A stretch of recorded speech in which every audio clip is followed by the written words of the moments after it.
Hey guys, welcome back. I'm so excited that you guys are here. I want to share with you guys today my summer routine for our family.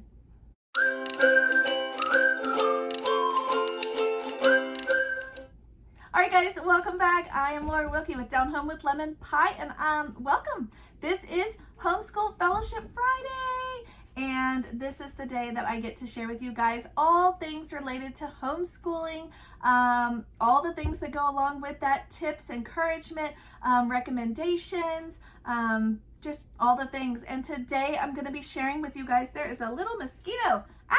Are mosquitoes everywhere where you guys are? Let me know, because I feel like we have enough that it's annoying. Not too many. We had a lot more, I think, in Texas, but enough here that it's too many. Okay, so let's talk about our summer routine. This is a little different than our homeschool routine. In some ways, it's a lot the same, and I'm going to be sharing with you guys what we are doing as far as education. We do school year round, so I want to share with you guys what we are selected as some kind of unit studies and share that with you guys as well, so stay tuned for that. Okay, so if you've seen my normal schedule, like my normal routine, I did one just a few months back. It is not much varied from that, except for a couple things. But if you missed it, you can go back in the Homeschool Fellowship Friday playlist and you can locate it there. But just to give you a recap, this summer we are doing our breakfast first thing in the morning with our learning videos. Years ago, I had our learning videos that we would play. I had a playlist that I would play from YouTube that I created. I think it's actually even public. I think if you go on my channel, you can actually find it. But I had a playlist and I would play some videos, and I've kind of added and taken away over the years or done some different things, but I like to play our learning videos, and over breakfast is a good time to do it. So our kids have learned the names of all the oceans. They've learned all 50 states in alphabetical order. They have learned the fruits of the Spirit. They have learned the Lord's Prayer. They have learned the history timeline, which is pretty extensive.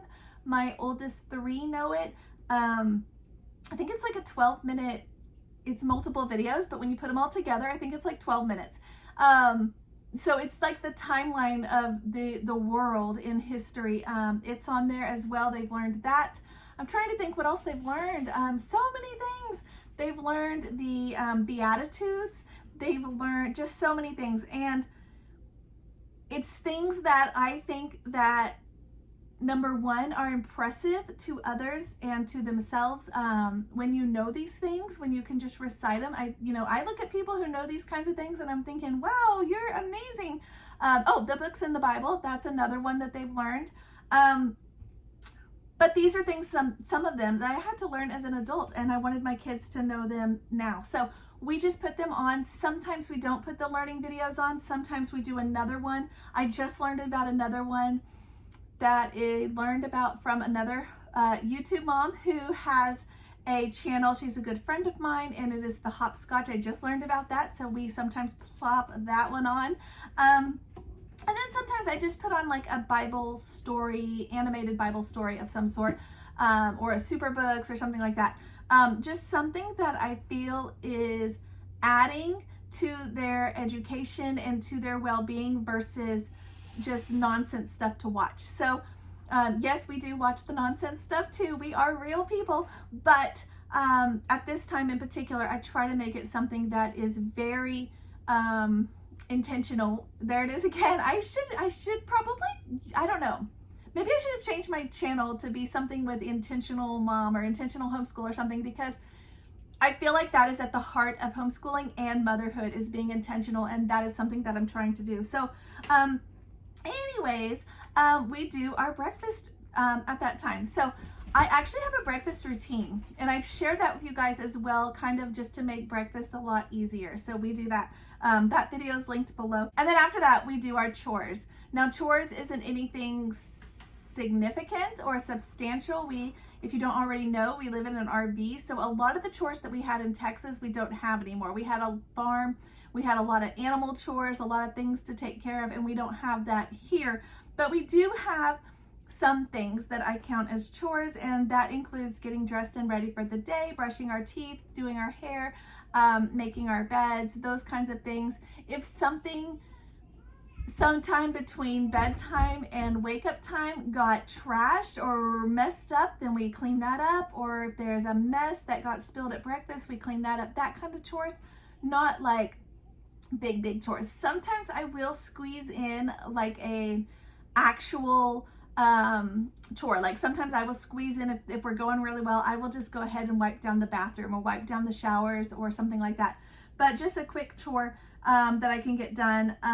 After that, this is something that we added for this summer, and we have been, to be completely honest with you guys, we have been completely off our rocker, off our schedule for a couple weeks, because we had a lot of family members come visit us, and what a blessing, but it threw us off our schedule. And so we are actually getting back in the groove this week, and but this is our normal group, and then we have VBS. So there you go. We're going to get into a routine and then mess it up again, but that's okay. We'll get right back in. And so after our chores is when I want us to do like a playtime. And before it was just an any kind of playtime.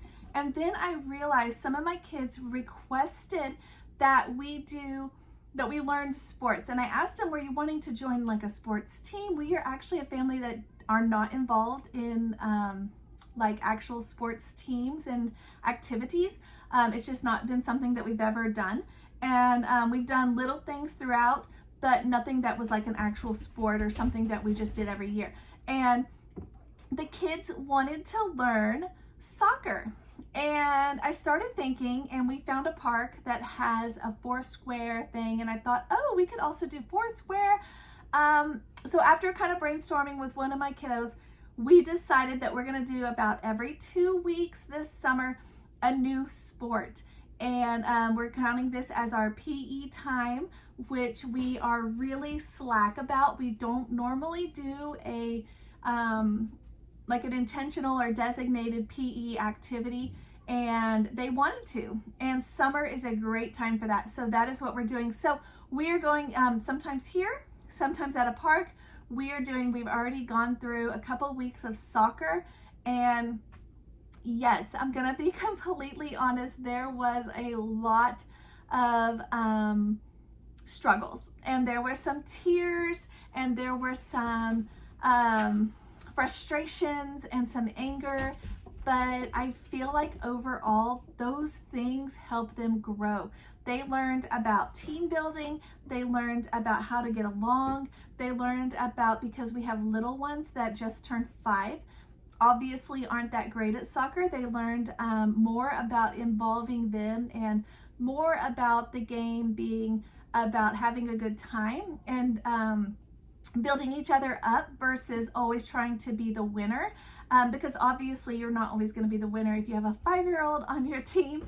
But overall, I saw so much growth in those first couple of weeks, and it was amazing. And so yeah, so we're going to continue that, I think, just for summer. And it might be our normal summer thing. I don't know, maybe we'll do it again next summer, or we may really like it and continue it through a little bit of fall. I don't really know yet, but I did want to share it with you guys because it has been a blessing in our home, and I thought that maybe you guys would see the same. So that is what we're doing kind of in the morning.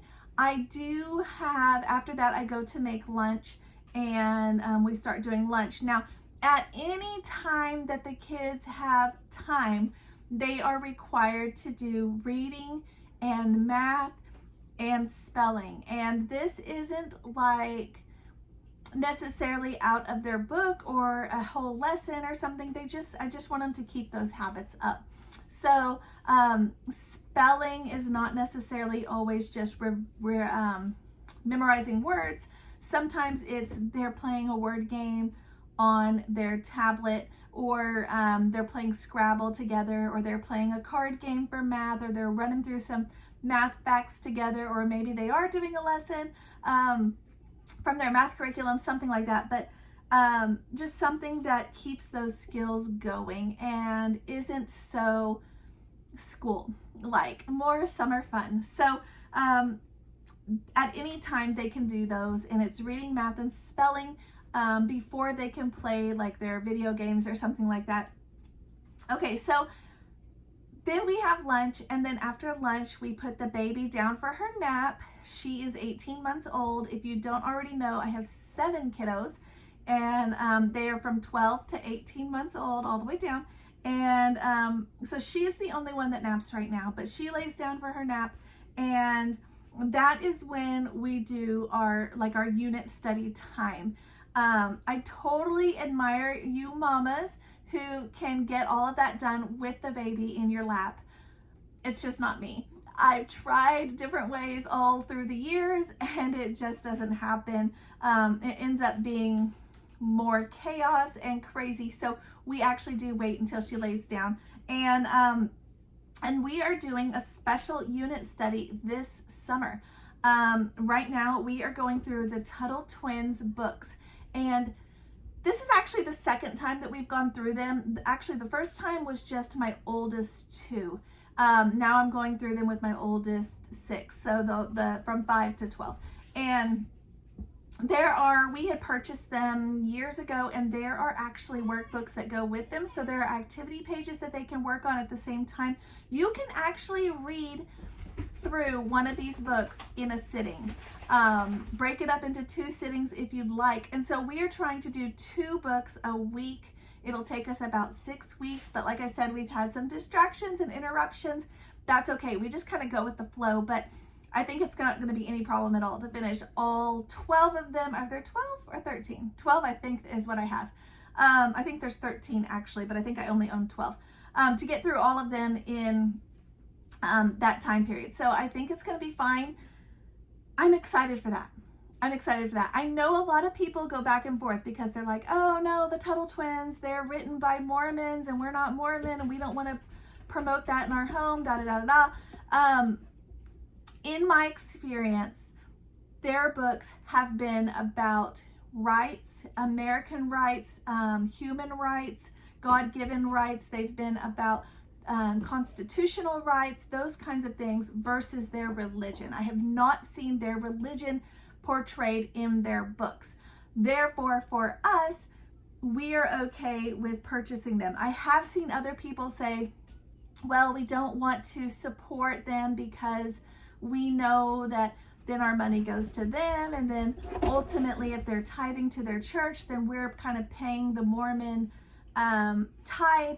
I respect that. I don't agree with it, because I do think that there's people all over the place that own all kinds of companies, and we still buy things from them and this and that. It hasn't been something that God has put on our heart as something that we need to refrain from. So we are pushing forward, and we are really having a good time. The kids are enjoying these. They're young enough. The books are written in a way that the little ones can understand, and that my big ones are still interested. So I do like that. I do like that the activity pages that come with them that you can also get, I think they're usually included for free, are they're just that. They're helpful. They're all ages. There's coloring pages for your youngest all the way up to like projects and activities for your bigger kids, just whatever you want to do. And I'm excited. We've enjoyed that. We've gone through the first book, only the first book this summer, and but we're going to be starting the second one this week by the time you see this. After that, we do quiet time. Now, quiet time is a time that people keep asking, when do you have time to read? I'm reading my personal books during quiet time. Quiet time is not necessarily like a reading time for the kids. It's just a time when they are being quiet, mostly so that the baby can get her full nap. So they can either go outside. More often than not, they use that time to choose to do like their video game or something like that they've been itching to do all day. And if they finish their reading, math, and spelling, then they can go for it, because it doesn't take them very long to do those. But it's a time when they can do those kind of extra activities that they really look forward to. Now, after quiet time, it's just playtime. The kids are outside. They're doing stuff. We're going to play dates. We're hitting the city beach. We're going to hiking. We're going to the park. We're going to the library. We're doing all these things. Or sometimes we're just staying home and the kids are just hanging out in the back and hanging out in their hammocks like you see them right now. It's been fun. It's been fun. So I am also doing a lot of study for my personal self for nature herbs, a lot of things where I'm learning more about plants and how to use them. I did release on Monday our video on how to make a natural healing ointment. If you missed that, I will link it below because you should go back and look at that. It is locally sourcing things from God's world and then creating an ointment that has worked for us. We've used it for a year now and it has worked for us, and I am now making more. So I'm excited for that. And I'm learning so many more herbs, and that is so exciting because I'm able to share that with the kids. And a lot of times I'll even, like in the afternoon during their playtime, if I haven't had to start dinner yet, then I'll go outside and I'll start, scanning those plants and learning about them. There is a free app. If you type in like plant identifier, it's a little green icon, and I use that. I use the free version, and I use that to identify a lot of plants. I also have a couple books that I use, and it's just been so good. So I wanted to share that with you guys. Yeah, so that's basically our schedule. In the evenings, then we will do just our normal things for, winding down, dinner and showers and baths or whatever, all the way up to bedtime. I have a story that I do with the little ones. I'm thinking we're doing The Wind in the Willows probably starting in July. And I'm excited for that one with them. And then I have a couple others that we've just been kind of finishing up that we had already started, and just some little picture books, nothing really significant or to speak of, but we've been going through those already through June. And that's our schedule for summer. It's kind of relaxed, but also keeping hold of our routine so that we don't just end that or kill that while we're out out of school. So that sums that up. I hope you guys enjoyed this video, and I'll catch you next time.